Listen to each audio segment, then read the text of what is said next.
ജീവിതമാകുന്ന കടലിലെ തിരമാലകളാണ് എല്ലാ അനുഭവങ്ങളും. അവ വരും പോകും. വരുന്നത് വരട്ടെ, നിൽക്കുന്നത് നിൽക്കട്ടെ, പോകുന്നത് പോകട്ടെ. ഒരുപാട് ആഗ്രഹിച്ചവർക്ക് ഒന്നും കിട്ടണമെന്നില്ല.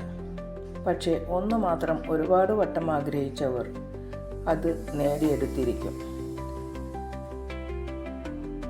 ഏതൊരു കാര്യവും ക്ഷമയോടെ പരിശ്രമിച്ചാൽ അതിന് തീർച്ചയായും ഫലം ലഭിക്കും. മറ്റുള്ളവരുടേതുപോലെ സന്തോഷം കണ്ടെത്താൻ ശ്രമിക്കുമ്പോഴാണ് നമ്മുടേത് നഷ്ടമാകുന്നത്. നമുക്കുള്ളത് എല്ലാവർക്കും ഉണ്ടാവണമെന്നില്ല, എല്ലാവർക്കുമുള്ളത് നമുക്കും ഉണ്ടാവണമെന്നില്ല. ഇന്നലെകൾ ഓർമ്മകളായി, നാളെകൾ പ്രതീക്ഷകളുമാണ്. ജീവിതമെന്നത് ഇന്നാണ്. എല്ലാവർക്കും ശുഭരാത്രി.